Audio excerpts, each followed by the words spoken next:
a de cela des lunes et des lunes, alors que la terre de nos terres était encore brune et que les pères de nos pères burinaient les runes. Chacune des contrées se sont rencontrées afin de contrer une lacune remarquée par le monarque des monarques. Ivan, désireux de laisser sa marque de commerce, voulait lever les herses afin que le commerce perce seul des barrières et que les sesterces s'acquièrent sans frontières.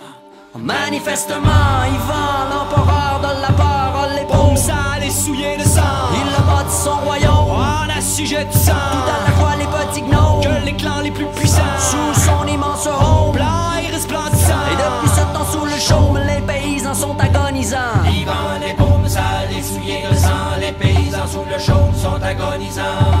Soi-disant pour remédier à ce merdier, Ivan invite à sa table tous les notables. Un seul est jugé indésirable, un incroyable nain à la barbe vénérable, en exil dans une île, coupable de n'avoir jamais fléchi les chines devant la machine du seigneur de la rancœur de pierre, qui tient rigueur à l'insulaire et l'isole dans son atoll. Les monarques unis pour abattre les clôtures se sont réunis entre quatre murs afin que le plus petit de leurs murmures meure sous le cliquetis des armures. L'or est au lord à la bataille des murailles. Au-delà du portail, c'est la ripaille pour les quelques canailles, mais pas une grenaille ne reste pour la marmaille. Mais pas une grenaille ne reste pour la marmaille. Camarades, tous aux barricades, à l'assaut de la palissade. Fini la mascarade, pas question qu'on nous mène à l'abattoir sans pouvoir savoir ce que le pouvoir nous cache dans le noir. Camarades, tous aux barricades, à l'assaut de la palissade. Fini la mascarade, pas question qu'on nous mène à l'abattoir sans pouvoir savoir ce que le pouvoir nous cache dans le noir. Samouraï et racaille, on porte des murailles avec LOCO, LOCASS se dresse à la herse de la forteresse où se terrent les saints d'espadasins assassins. Ivan le suffisant, ombre sombre en nombre suffisant pour éradiquer le clan des dissidents et disséminer des dents aux 80 à main nue sans gants. Sanglants, ils feront pas semblant. Mais pour l'instant seul coule la salive et les invectives. Des deux côtés de la rive, les regards se rivent, la tension est vive.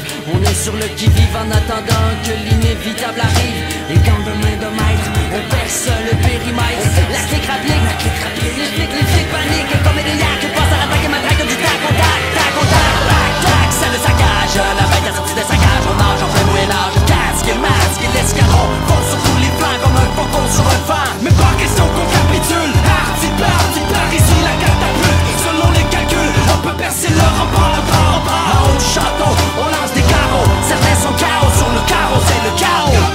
Camarades, camarades, tous aux barricades, à l'assaut de la palissade. Fini la mascarade, pas question qu'on nous mène à l'abattoir sans pouvoir savoir ce que le pouvoir nous cache dans le noir.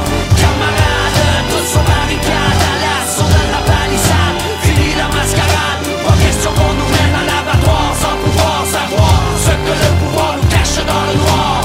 Place naze et gaz et la foule refoule et se défoule dans les faubourgs jusqu'au petit jour. C'est ainsi que voulant faire vaciller les sorciers du pouvoir qui n'ont pas sourcillé, le peuple a fini éparpillé comme un lévrier, tout un quartier ouvrier. Et pendant que les tribus s'attribuent le tribut du rififi, le royaume s'unifie et se solidifie sous le dôme fantôme de l'économie.